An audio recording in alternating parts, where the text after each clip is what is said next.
Hi, I'm Randy Wise, curator at the Fremont County Pioneer Museum in Lander. Welcome to our virtual Discovery Speaker Series program today. Today we have with us a man who has written a new book on the history of Wyoming, Sam Lightner Jr., who is a Lander resident.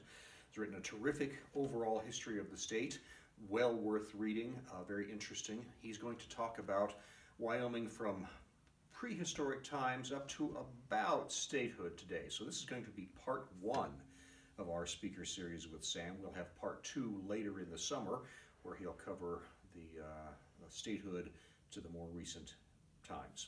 We'd like to thank our sponsors, the Wyoming Community Bank. Without their sponsorship, we wouldn't be able to bring you interesting speakers like Mr. Lightner and the other programs we have. We will have a series of virtual speakers, as well as hopefully, as the year progresses, we can get back to having live speakers.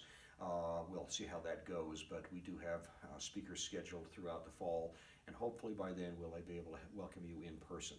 So without further ado, Sam Lightner Jr. So my name's Sam Lightner Jr. I am the author of Wyoming, A History of the American West, and I've been honored to ask here to speak here for the museum on the history of Wyoming, which is a 4-billion-year-old subject. Interestingly, and the curator here of the museum, we were just talking about it, how Wyoming, and all places really, stem from their geology and their geography. The lifestyle of Wyoming's current residents and its past residents is all based on what is underneath us and what looms over us, those mountains. Wyoming has water because of the Wind River Range in the central part of the state. The Wind Rivers capture water, and they've held glaciers over the years. The Tetons draw tourism in from their uprising 10 million years ago, and obviously Yellowstone, the hot spot that arrived in Wyoming a couple million years ago. But it goes back billions of years. We have 2.9 billion year old granite in Wyoming, some of the oldest rocks in North America, and we have mountains that are younger than some of our rivers. The famous Wind River Canyon, actually the river was there before the mountains rose up, and the river cuts through the canyon, and you can see layers going back hundreds of millions of years, all the way back to Precambrian times.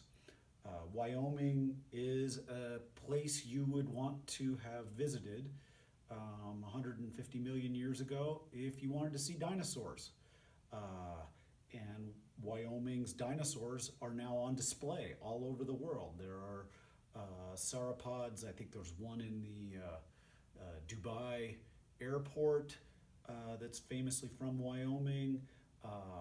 Triceratops, a bunch of them have been found in Wyoming. I think the first full or almost full skeleton of a Triceratops was found near Lusk. And this is because it was much warmer here at those times. Wyoming was, with plate tectonics, with the drift of plates over the globe, Wyoming was actually on the equator then, and had a huge river delta system in the northern part of the state, something that like the Mississippi is now, where it flows into the Gulf of Mexico. So Wyoming's geology then creates not just tourist infrastructure, but we have coal, we have oil, we have uranium. All of these things that we extract from the ground come from Wyoming's geologic past, and add up to who we are and how we survive now. We don't know when the first people came into Wyoming. The current theory holds around 16,000, 17,000 years ago, people began migrating from Asia over what we now call Beringia. We call it the Bering Land Bridge, but it wasn't really a bridge. It was just ocean levels were lower at that time, and so Alaska and Siberia were actually connected in one big, large area that was fertile, and there were animals migrating back and forth across it. The ancestor to the modern horse actually came from North America and migrated into Asia. We had camels in North America at one time. We had a lot of different species, and a whole bunch of them went extinct when suddenly around 12,000 years ago, things started warming up, the glaciers began receding, the ocean levels rose, but also this new predator, super predator, had moved to North America from Asia and had come up with ways to hunt the very largest of the game, like the mammoths and mastodons and our Columbian mammoths went extinct around 10,000 years ago. There were actually some pockets of them in various places, but the large numbers of them dropped off around 10,000 years ago. At some point, 10,000 years ago or so, we don't know exactly, man began living in Wyoming. Glaciers were to the north of us. Much of what is now Canada was covered in ice. All of our mountain ranges, Yellowstone, were covered in ice. But Wyoming was a fairly dry area with these rivers running through it. So there was wild game here, and man began living here in what we would call pre-tribal groups.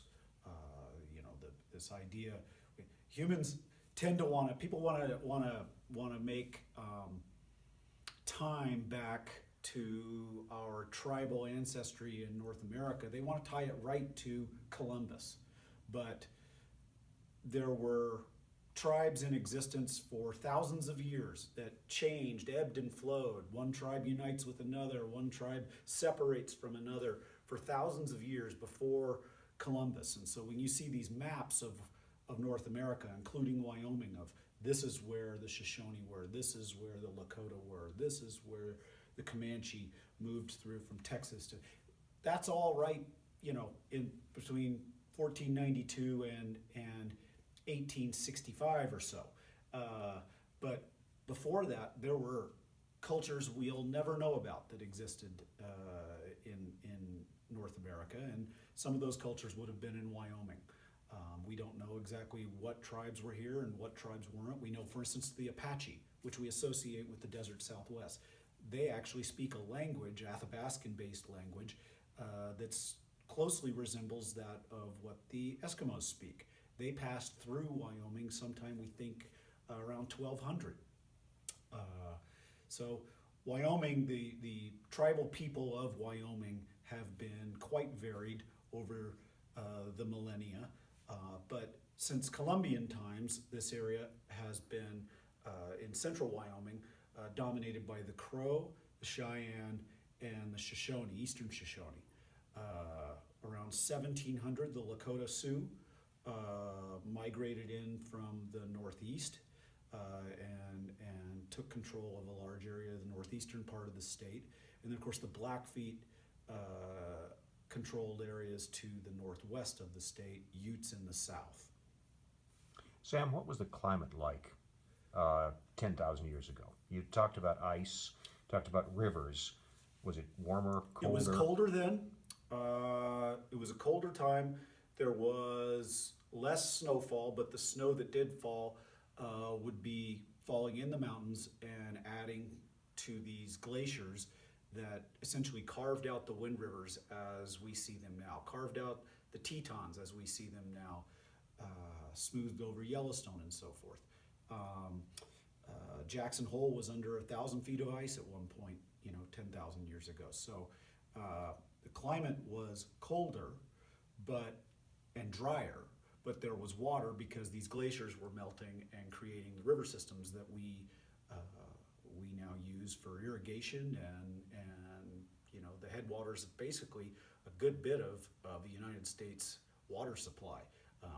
The headwaters of the Mississippi rolling in, from the Yellowstone River going into the Missouri and then into the Mississippi are in Wyoming.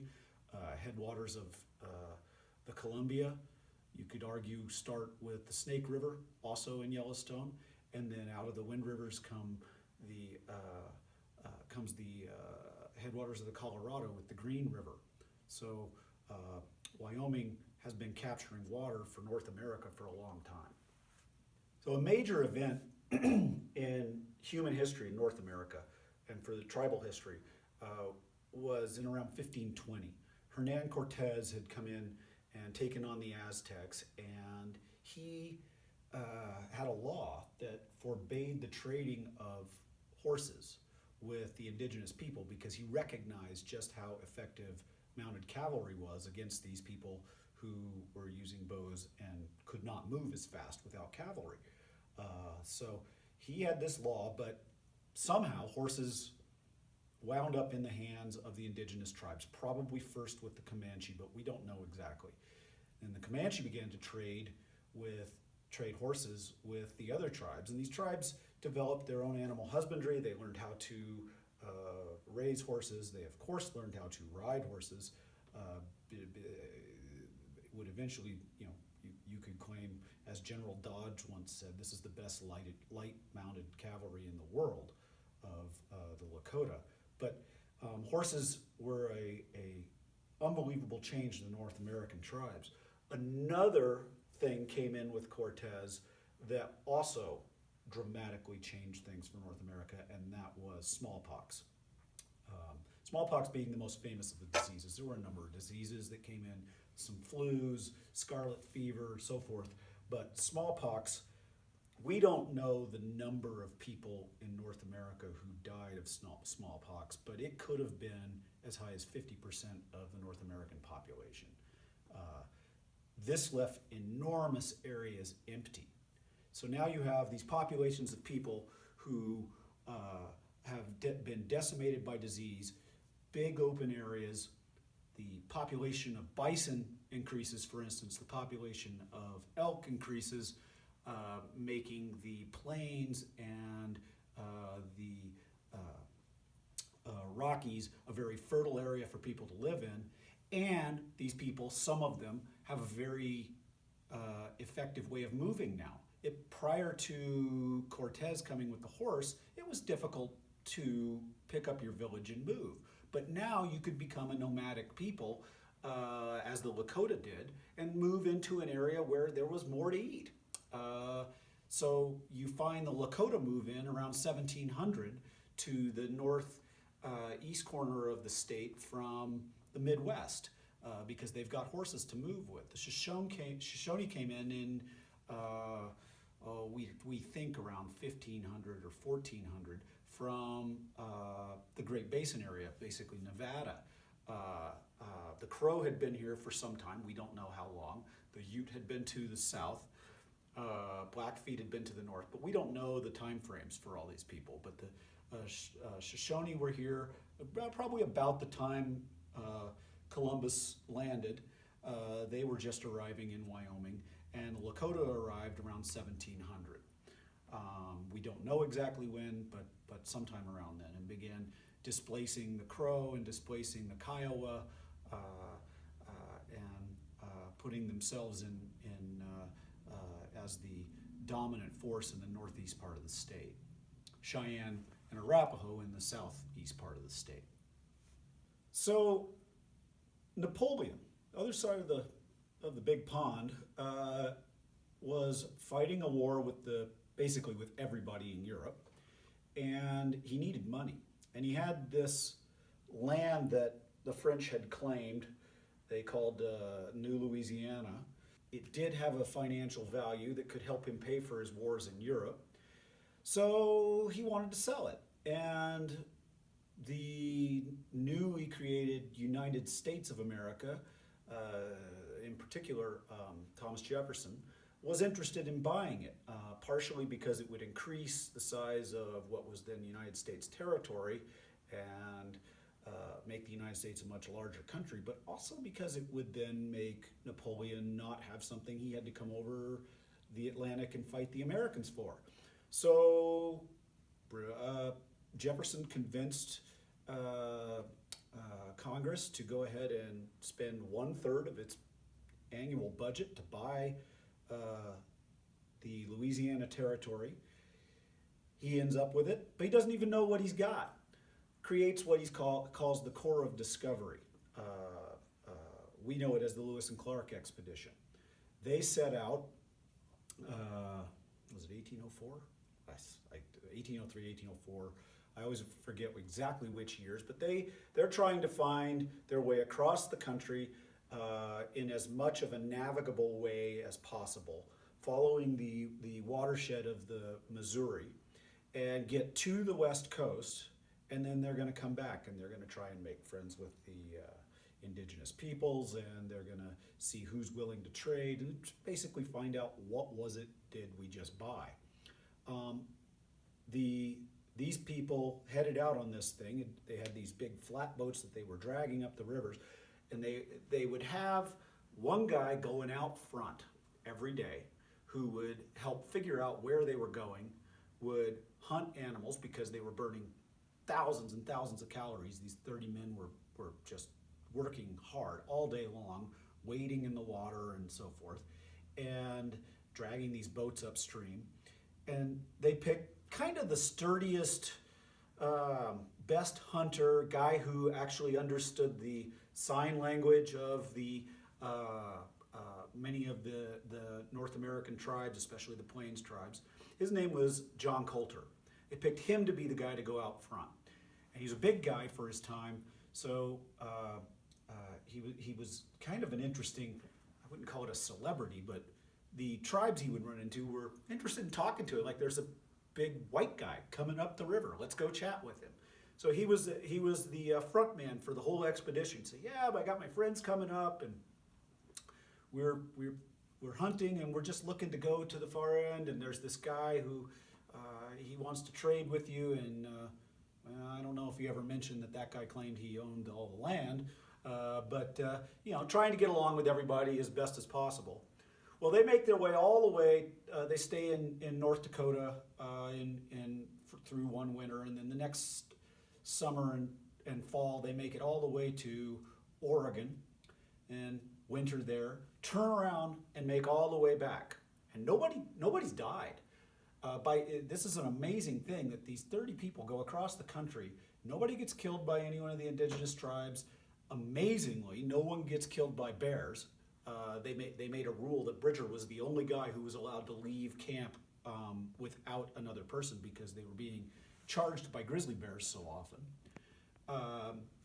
Anyway, they get to where they're within 6 weeks of returning of getting back to this little hamlet of a village on the Mississippi known as St. Louis. And at this point, one person has died. He died of appendicitis. Crazy thing. But they're 6 weeks out, and they run into another trapper coming up the river. The guy who says, I'm going to make money by trapping animals, and I'm going to send them downriver to St. Louis, and I'm going to start this new industry of selling these animals. It's not really a new industry, but I'm going to make it a bigger industry with this big giant area that's now American territory. His name is Manuel Lisa, and he's got this plan to have a series of forts, and he's going to trade all this stuff and send it over to Europe. Colter says, well, I want to go with you. So he's just 6 weeks out of a nearly 3-year trip across the country. He's 6 weeks from being back in civilization. He's not excited to go back to civilization. He wants to stay out west. Well, Lewis and Clark release him from his duties, say thank you very much, and he goes back upstream with Manuel Lisa. They create a fort at the confluence of roughly the confluence of the Bighorn and Yellowstone rivers near modern day Billings, Montana. And this is in October, and there's a couple other trappers with them. And they're there with, there's the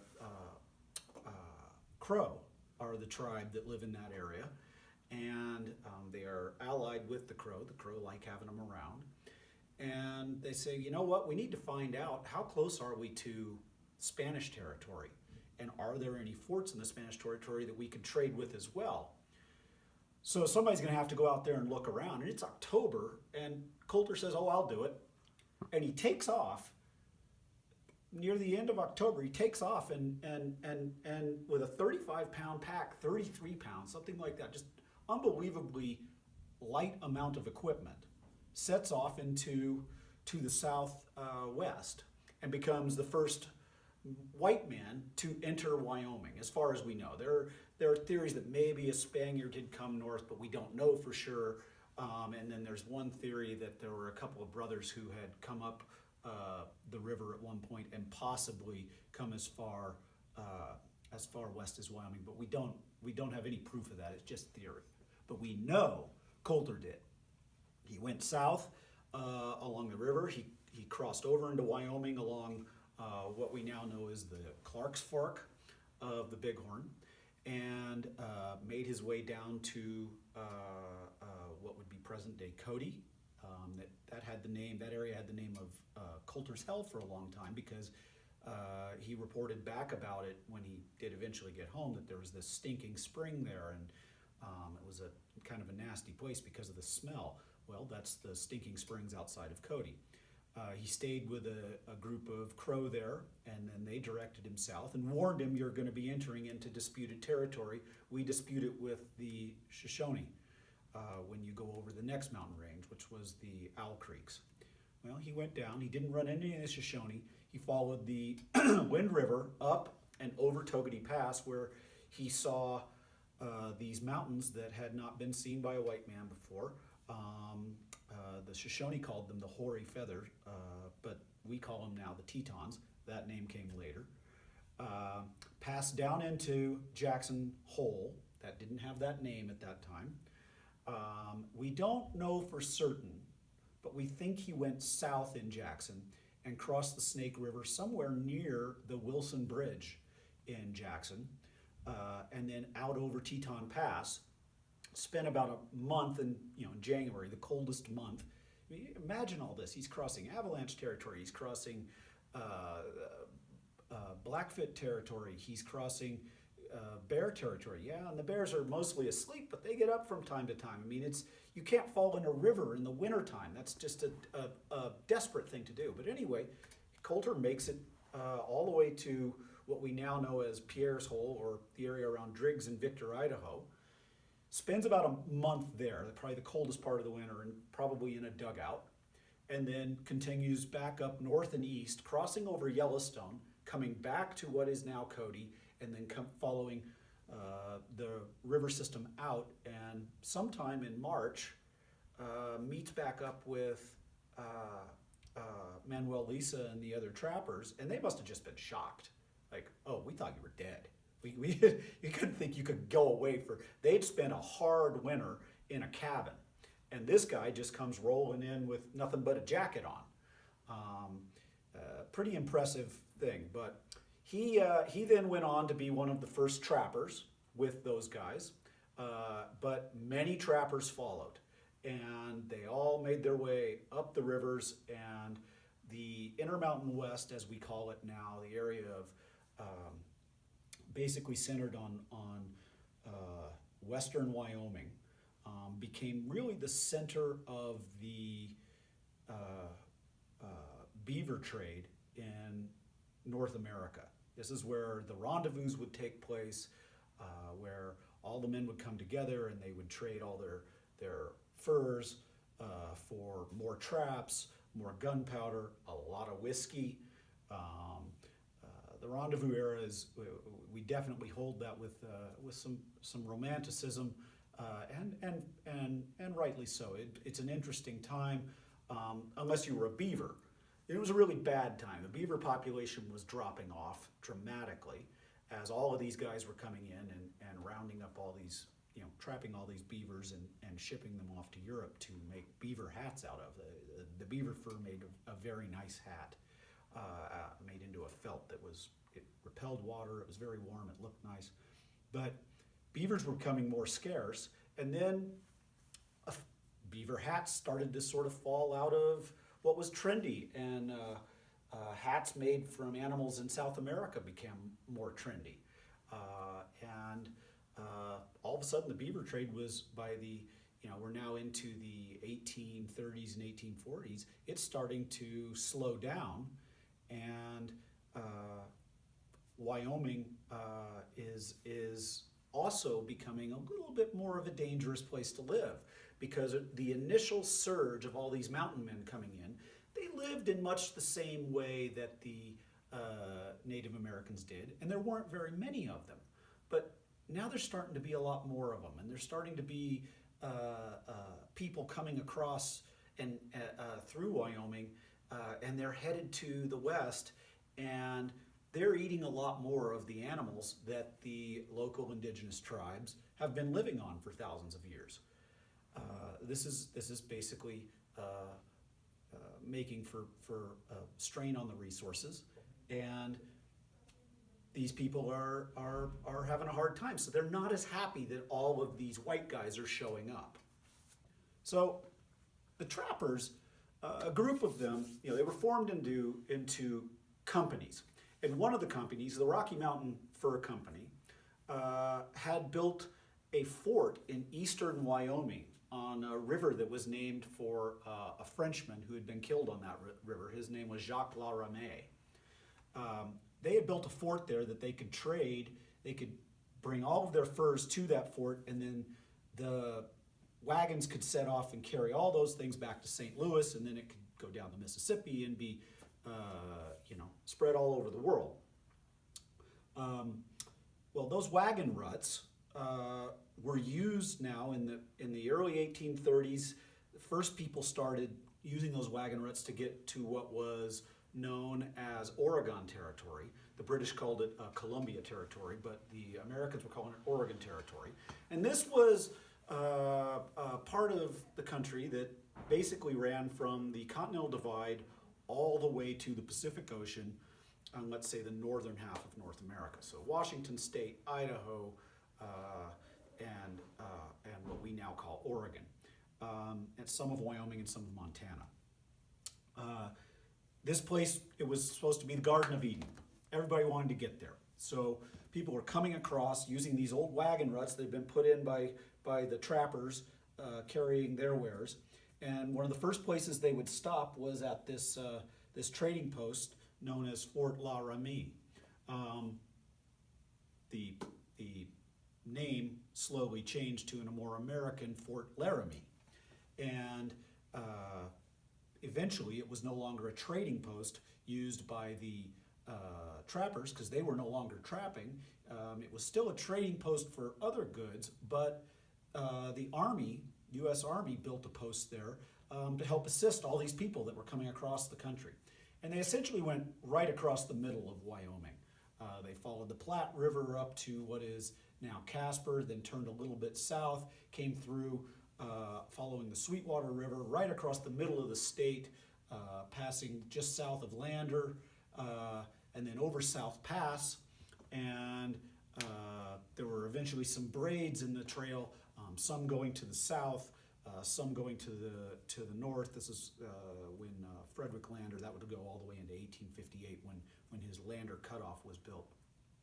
One group of people came through consistently between 1845 and 1865. Those were the Mormons. They'd been horribly treated in the central part of the states in what is now the Midwest, and they were looking for a homeland. And Brigham Young had said, "Okay, I've got it," and had settled in the Salt Lake Valley in Utah. So there were Mormons coming across. There were then people who were coming across to go to what was then known as Alto California.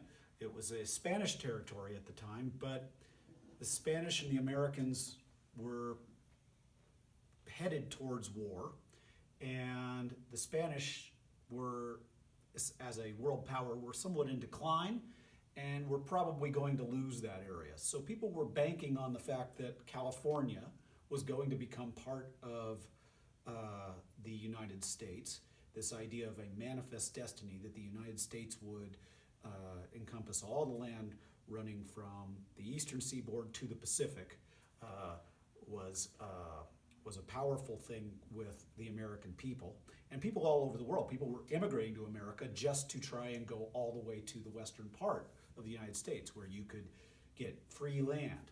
Of course, the land was already had been under the leadership or under the ownership of the indigenous tribes, but it's just this large white tribe is now moving in and putting the squeeze on everything.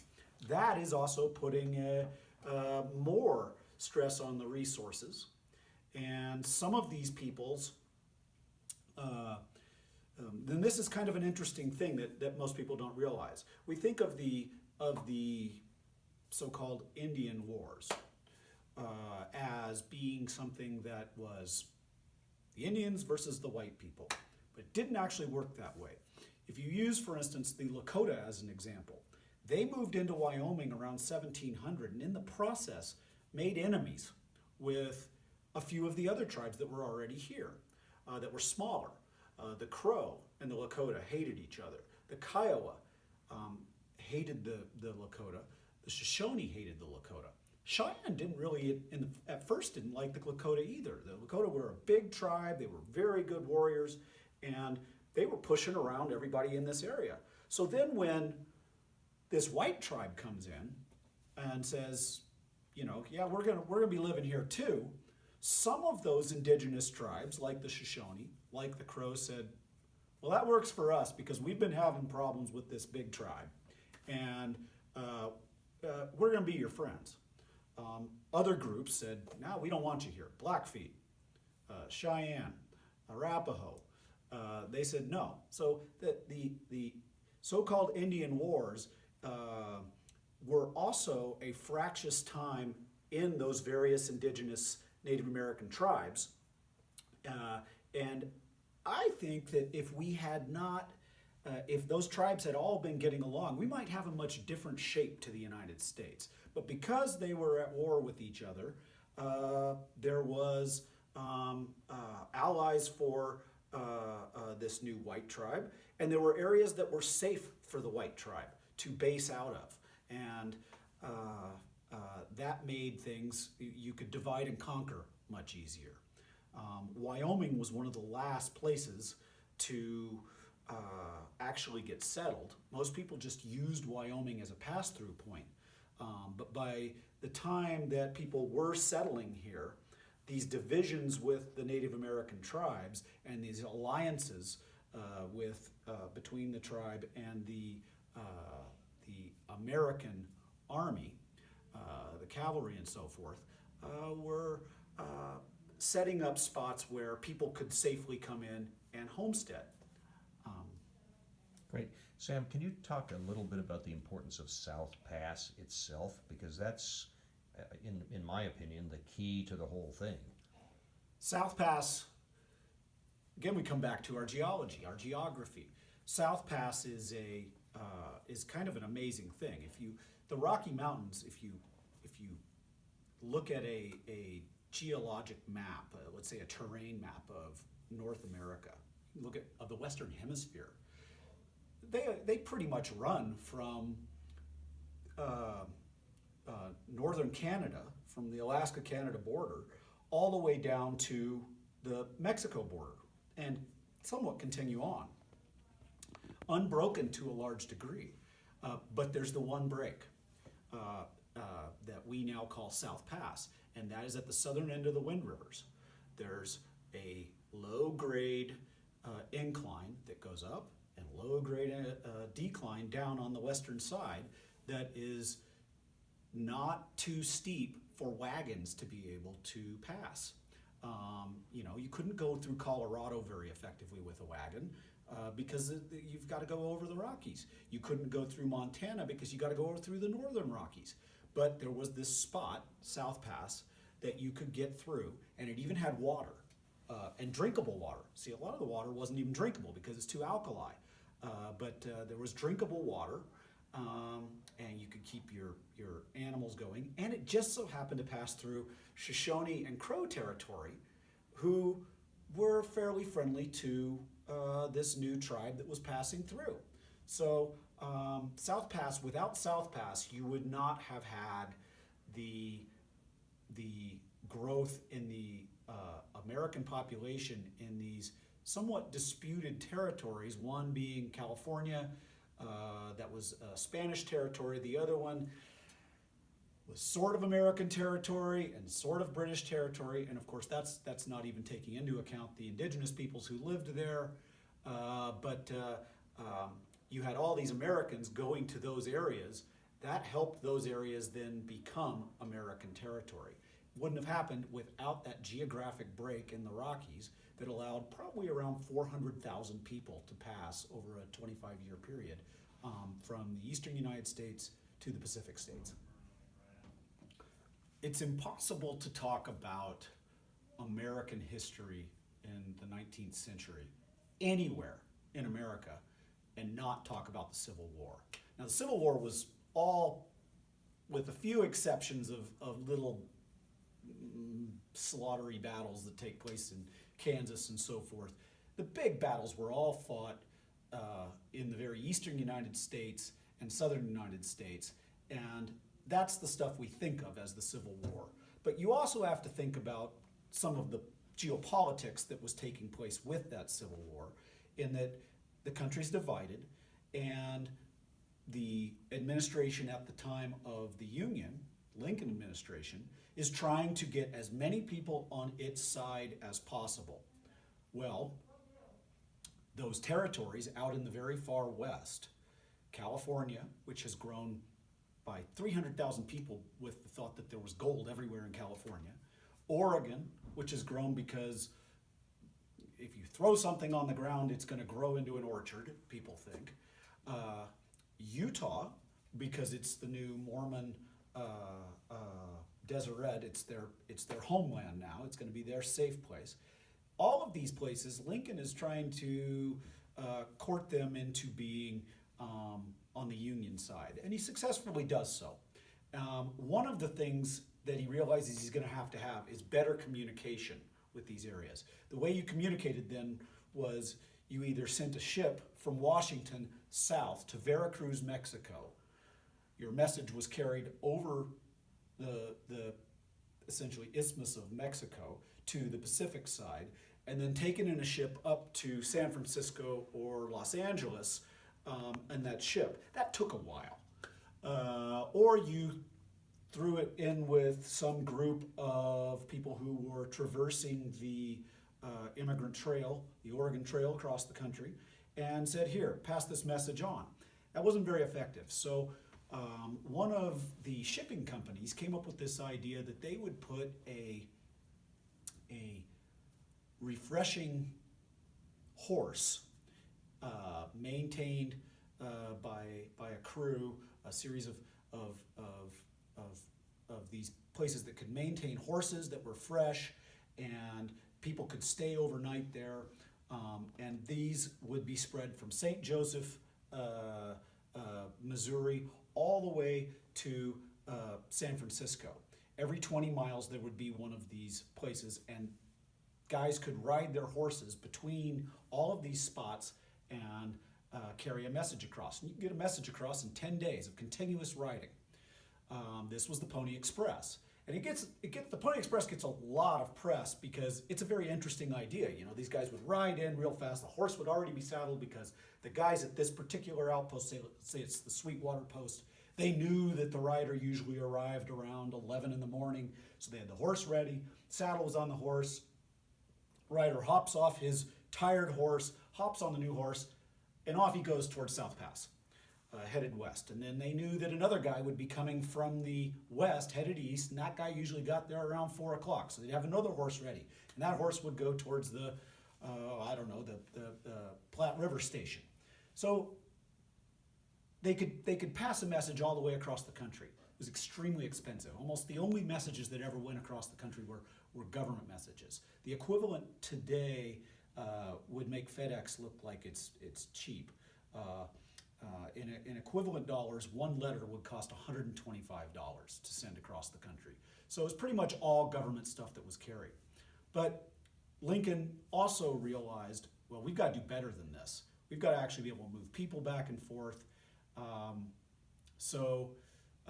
Let's start thinking about how we're going to put a railroad all the way across the country. He proposed that. But before they got that railroad built, they put in this other thing that followed almost exactly the route of the Pony Express, and that was the telegraph. And the telegraph was so effective, and it could send a message across in hours, being relayed across the country, of what the Pony Express had done in days, of what the immigrants had done in months. Pony Express basically went out of business the day after the telegraph was sent its first message across the country. So that was the end of the Pony Express.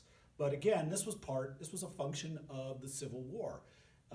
Lincoln needed to make sure he was in constant contact with the states in the far west, these territories in the far west, to make sure that they were staying on the side of the Union.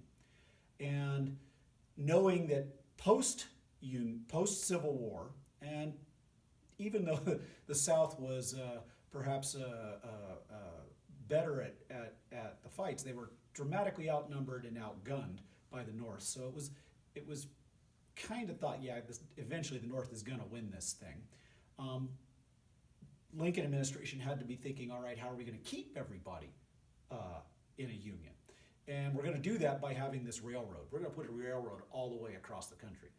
And where they put it, they wanted it a little bit south of Lakota territory because at that time the Lakota were actually beating up on the U.S. Army. U.S. Army was mostly fighting with itself in the east and didn't have large contingents of men out here in the west. And the Lakota were very good fighters. So let's just keep the railroad south of anything close to Lakota territory. And then they had to keep it north of Colorado because getting a train over the Colorado Rockies, the grade was so steep that that was just going to be a much bigger engineering undertaking to put it there. So they effectively put the train in running across southern Wyoming. It also had, southern Wyoming had water with all the rivers that run north-south through southern Wyoming, which allowed a steam train to keep going, and also had the benefit of having coal, surface coal, and barely under the ground coal. So you could actually fuel the thing off what was out there. So post-Civil War, we complete the railroad going across, and again, you've now taken Wyoming and made it what was going to be Wyoming territory has again shown itself to be a very good transfer area, very good place to cross. But now that there are these posts of both places that had been used for the transmission of telegraph information across the country, originally the Pony Express, then the telegraph, and then to the south of that, you now have these stations where trains are running and stopping and refueling and refilling up with water, and those become the first white tribe towns in the state of Wyoming, future state of Wyoming, that is. Those places have to have a population that can help maintain the railroads, and this really is where Wyoming starts to become a territory. If the railroad hadn't gone through Wyoming, we might have gone quite a while longer just being a part of the Dakota territory or the Nebraska territory, depending on the whims of the current administration. But the railroad really helped to make Wyoming become a place that had an indigenous American population that voted for Lincoln, voted for Grant, and wanted to be a part of the United States. Thank you very much for participating in our virtual Discovery Speaker Series program today, courtesy of the Wyoming Community Bank. They sponsor our programs here, and we really appreciate their support. We have other speakers coming up, including part 2 of Sam Lightner Jr.'s talk on the history of Wyoming. Don't forget, his book, Wyoming, A History of the American West, is available at the Museum Bookstore and bookstores around the state. Please join us in the future for other programs. Thank you.